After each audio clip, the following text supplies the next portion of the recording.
Donc, oui, concept d'éclairage équateur, c'est ça qui est le concept d'équateur. Donc, on va vous présenter une méthode itérative pour la modélisation des variables conductrices qui peuvent présenter les messages. Donc, on commence avec le champ de l'exposé.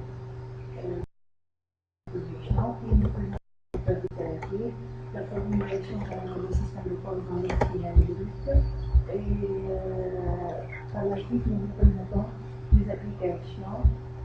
L'application à des variables conductrices. Enfin, on va conclure sur nos résultats. Le phénomène de diffraction électromagnétique en espace libre représente un intérêt majeur dans tout ce qui est phénomène de propagation, d'interaction électromagnétique, aussi bien pour, comme des parasites, ça peut présenter des parasites, ou bien on peut exploiter ce phénomène pour rayonner l'antenne et pas mal de méthodes qui ont traité ce phénomène de diffraction. Il y a telle que la méthode du moment, la méthode des éléments finis. Ces méthodes-là présentent plusieurs inconvénients parce qu'ils nécessitent des espaces mémoire très importants afin de modéliser ce phénomène. Donc on va nous présenter la méthode itérative pour la modélisation de ce type de phénomène. On va s'intéresser à des antennes de structure cylindrique, vu leurs avantages. Elles peuvent être présentées dans tous les domaines d'application, GPS, détection mobile, ou bien détection radar, détection électronique sur des avions de chasse, ou bien des avions d'espionnage, ou peu n'importe. Donc, les antennes cylindriques qui vont présenter des avantages au point de vue diagramme de rayonnement, ouverture du diagramme de rayonnement, ou bien point de vue couplage. Donc, pour commencer, on va présenter la méthode itérative. On va supposer une surface S. L'environnement de l'espace S, on peut le séparer par deux espaces, en deux demi-espaces, à droite et à gauche, S1 et S2. Au niveau des voilà, ces deux demi-hémisphères ou bien deux demi-environnements peuvent être utilisés par des bicotes, caractérisés par des opérateurs d'adjutance. Donc, au niveau de la surface S,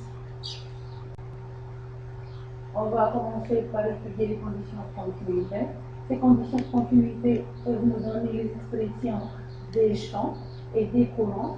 La relation qui nous donne l'expression, la relation entre le courant et le champ. À partir de ces équations, on va déduire deux.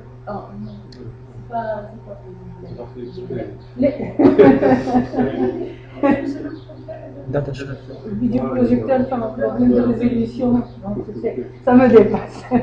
C'est pas même pas, je m'excuse. Donc, de toutes les façons, vous connaissez les relations entre les ondes. Donc, on va avoir deux types d'ondes incidantes et réfléchies, et par la suite, on aura un système de deux équations à résoudre. Donc, on va avoir ainsi une résolution itérative par la suite. Donc, ici, on va supposer que la surface S, elle peut être discrétisée en cellules ou bien en petits éléments. Tout dépend de la nature du matériau qui va constituer la surface S. On va appliquer les conditions limites, soit des conditions limites sur champ ou bien sur le courant. Donc, de part et d'autre de la surface S, on va modéliser les espaces par leurs opérateurs de diffraction. Donc, ainsi, on va définir deux opérateurs de diffraction, chacun qui est défini dans un domaine bien déterminé. L'un, c'est dans le domaine spatial, l'autre dans le domaine temporel ou bien spectral ou bien modal. Et le passage entre ces deux domaines va se faire à l'aide de transformés Fourier ou bien la transformée Fourier inverse. Et ainsi, on peut accélérer le processus itératif de la résolution itérative.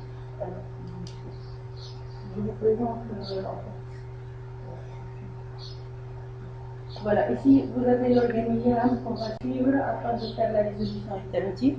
Donc pour chaque itération, on va faire un test de convergence. On va fixer une limite d'avance pour avoir la convergence. Si ça converge, le programme il va aboutir à sa fin.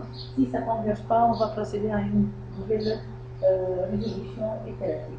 Donc ici on présente une structure cylindrique.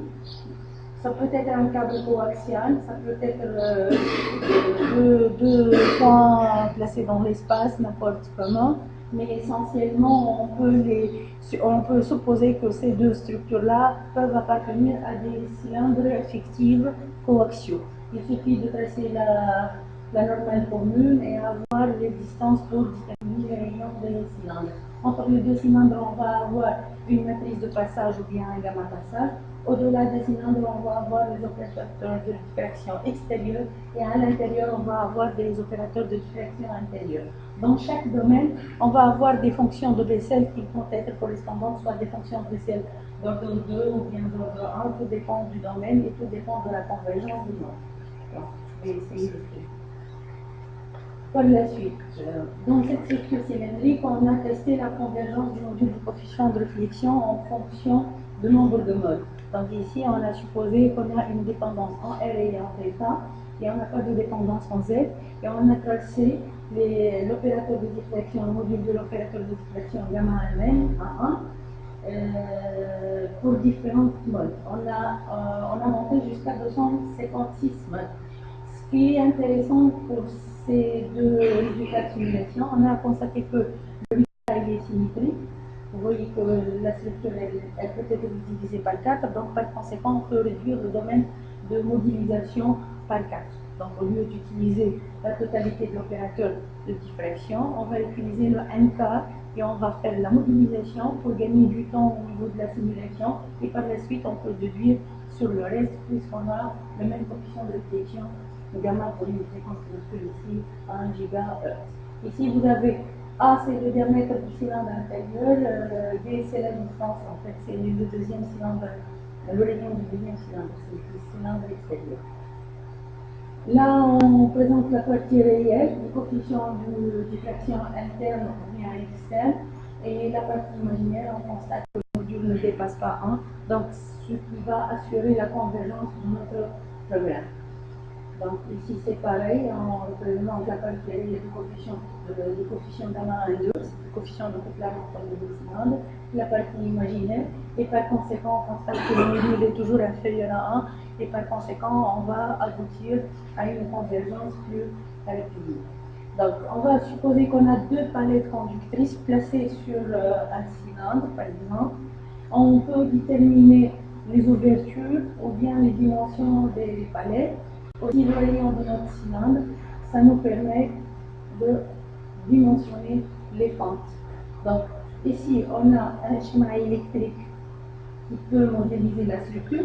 Le milieu extérieur de la structure, ils sont modélisés par des opérateurs de diffraction gamma intérieur et gamma extérieur, et la structure en elle-même est modélisée par un quadripode, et vous avez les ondes incidentes et réfléchies de part et d'autre. Bien sûr, la source, elle est introduite de l'extérieur.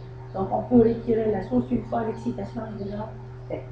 Donc, ici, on représente le coefficient de réflexion extérieure pour un nombre de modes est égal à 64. Un nombre de modes est égal à 64. On constate que le module s'attend vers 1 et ça va converger par conséquent le programme. Ici, c'est la partie réelle du gamma intérieur pour le même nombre de modes. Donc, on va assurer la convergence pour le coefficient de réflexion intérieur et le coefficient de réflexion extérieur. Par conséquent, on représente la moyenne, en fait, c'est une moyenne normalisée du champ. En fonction du nombre d'itérations, on constate qu'il nous faut aux alentours de 220 itérations pour converger vers une solution physique.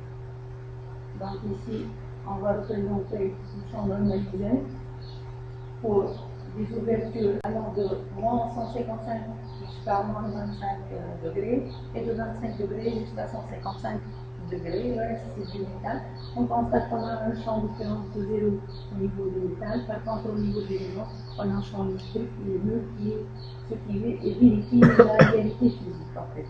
Ici, on va jouer sur les dimensions des ouvertures en fait. On va constater que toujours on a un champ qui est différent de 0 aux alentours de sa valeur, elle varie entre 1 et 1,2 volts par mètre, et au-delà des palettes métalliques, on va avoir un champ qui est bleu.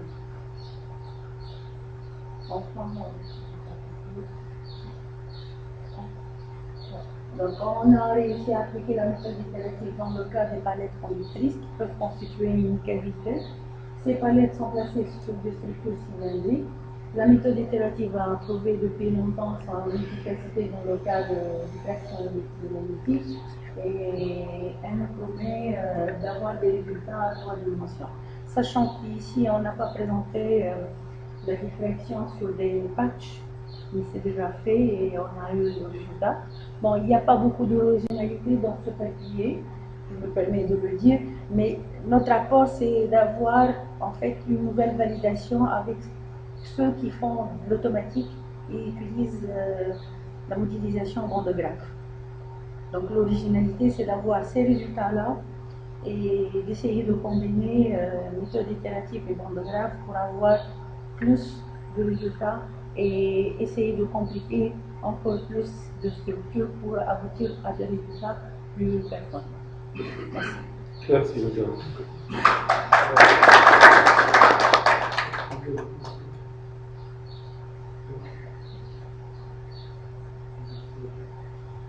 Est-ce qu'il y a des questions?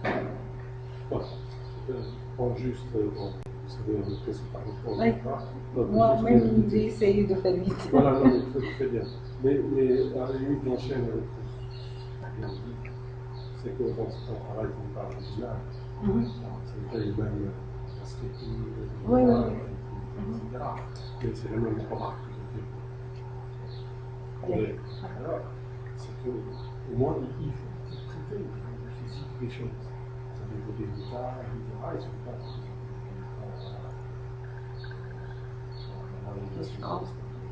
etc. Elle passe sur les lumières, voilà, les limites, quelqu'un qui n'est pas visuel, il ne va pas prendre son chance. Donc ça, il faut un peu orienter pour disposer de ça. Mais quand même, je vais te poser une question, une question sur le travail.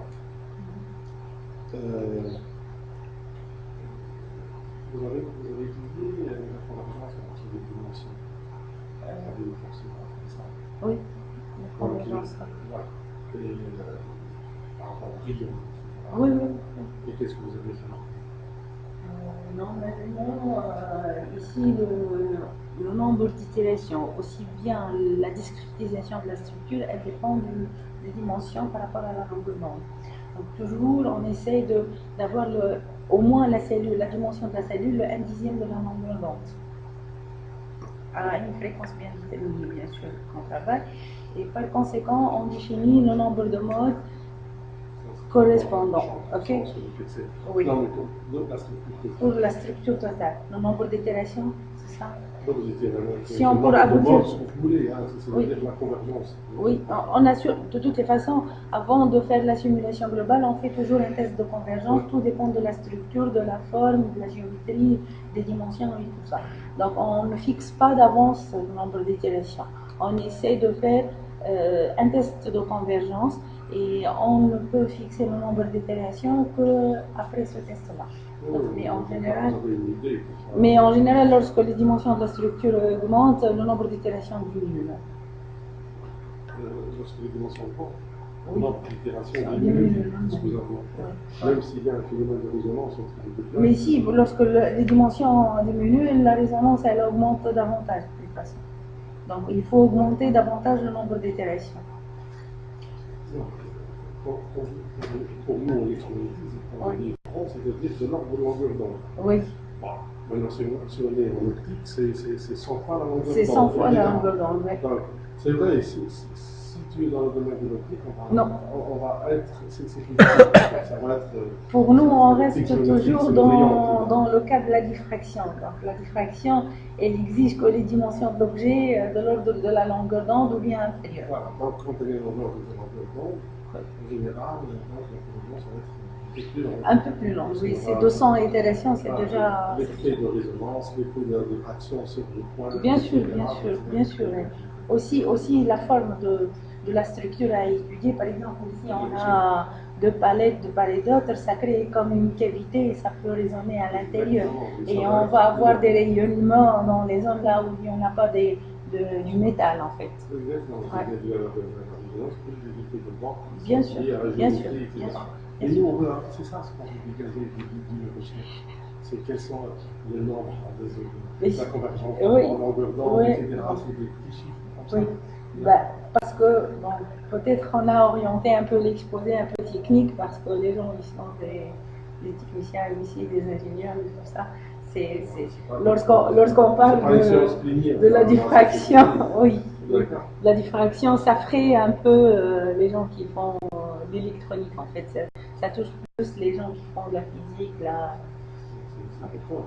Oui, c'est important. Les opticiens, bien sûr. tellement on utilise la technologie, tout ça, tout va être, si vous voulez, ramené à l'électronique. Oui, bien sûr.